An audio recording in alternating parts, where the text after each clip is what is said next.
Joey. Good morning, Scotty. Welcome in. As you can see behind me, I am not on the farm. We are in an Airbnb. This is Pinecone Fest weekend.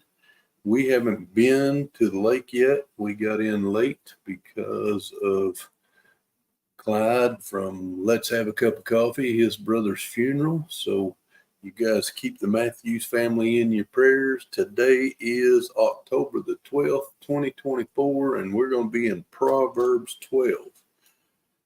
So if you would join me, Proverbs 12.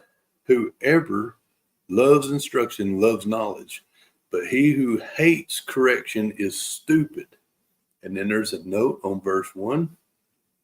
A person who willingly accepts or desires instruction, moral discipline, or correction is on the sure path to wisdom. Stupid means brutish or dull-minded. And we go back to verse 2. A good man obtains favor from the Lord, but a man of wicked intentions, he will be condemned. A man is not established by wickedness, but the root of the righteous cannot be moved.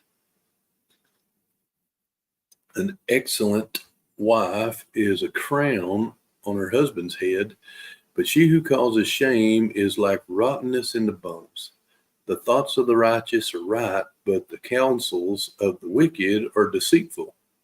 The words of the wicked are, lie in wait for blood, but the mouth of the upright will deliver them. The wicked are overthrown and are no more, but the house of the righteous will stand. A man will be condemned according to his wisdom. A man will be commended according to his wisdom, but he who is of perverse heart will be despised. Better is the one who is slighted but has a servant than he who honors himself but lacks bread. A righteous man regards the life of his animal, but the tender mercies of the wicked are cruel. He who tills his land will be satisfied with bread, but he who follows frivolity is devoid of understanding. Verse 12. The wicked covet the catch of evil men, but the root of the righteous yields fruit. And the note on verse 12 says, the wicked want to benefit from the work of other evil people, but the righteous are content to earn wages for their own honest toil. And we'll go back to verse 13. The wicked is ensnared by the transgression of his lips, but the righteous will come through trouble. A man will satisfy with good, but the fruit of his mouth. Let me restart that. Verse 14, a man will be satisfied with good by the fruit of his mouth, and the recompense of a man's hands will be rendered to him. The way of the fool is right in his own eyes, but he who heeds counsel is wise. A fool's wrath is known at once, but a prudent man covers shame. Verse 17 through verse 22 has a note. It starts, he who speaks truth declares righteousness, but a false witness deceit. There is one who speaks like the piercing of a sword, but the tongue of the wise promotes health. The truthful lip shall be established forever, but a lying tongue is but for a moment. Deceit is in the heart of those who devise evil, but counselors of peace have joy. No grave trouble will overtake the righteous, but the wicked shall be filled with evil. Lying lips are an abomination to the Lord, but those who deal truthfully are his delight. And the note on those verses, verse 17 through 22, the way of wisdom is paved with careful and truthful words that promote health to the soul and produce peace Joy is a byproduct of those who lives delight in the Lord.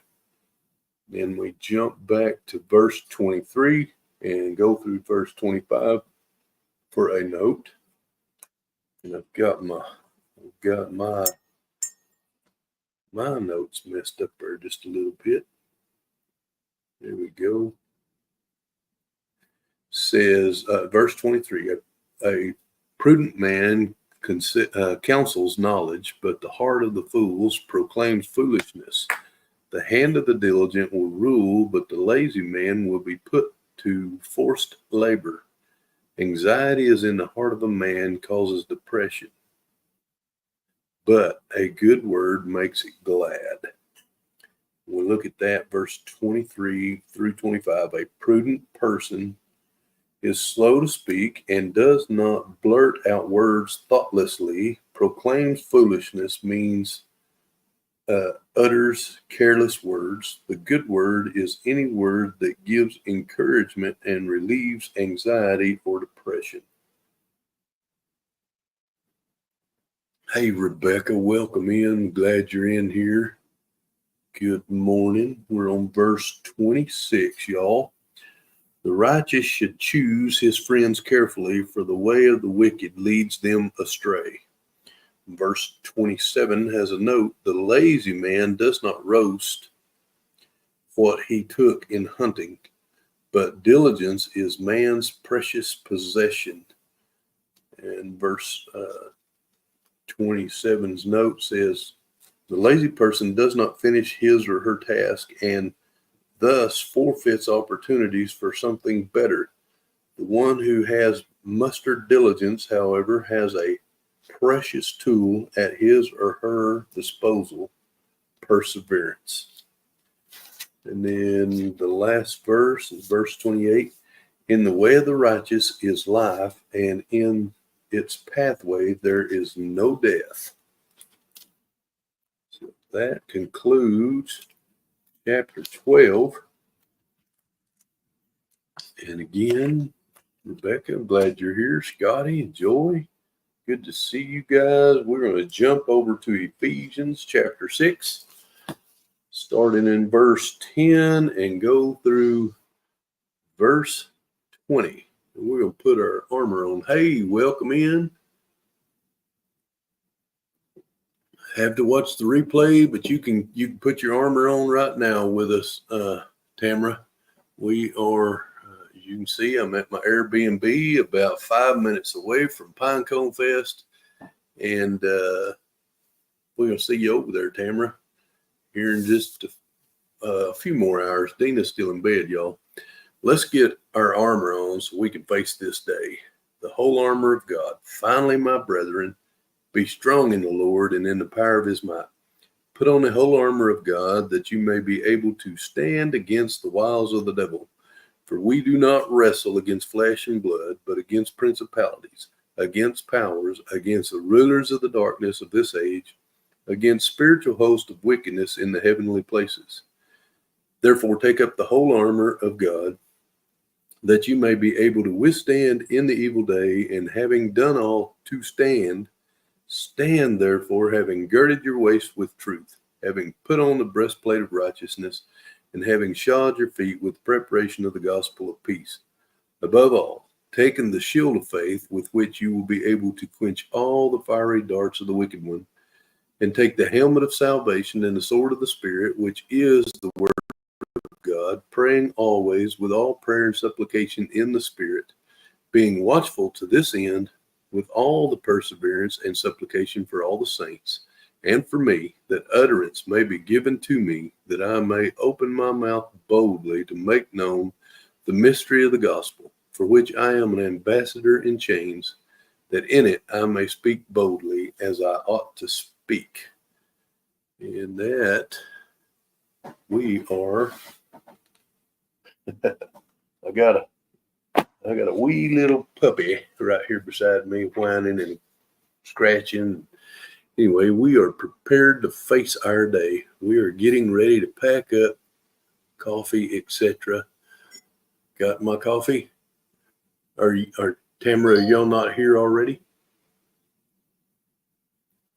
Or y'all know that Pinecone Fest already? I know Jerry Butler's actually staying in the Airbnb right next door to us. Well, it's not, we're not in town, we're in the country, but it's on the same property, come in through the same electronic gate. And he followed me in, and when I got out yesterday, the very first time, he said,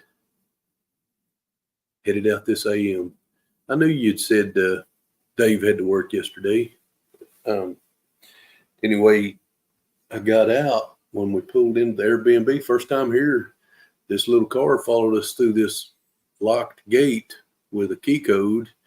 And I told Dean, I said, oh, I hope they're supposed to be in here because they're coming on in right behind us. And they pulled in, and it's shouting distance, probably 40 yards apart. And he said, Jack, it's Jerry. And I had to look and think about it because it's getting dark. And I said, Butler? And he said, yeah, Jerry Butler. So he's our neighbor for the next couple of more days. But anyway, thank you guys for joining me.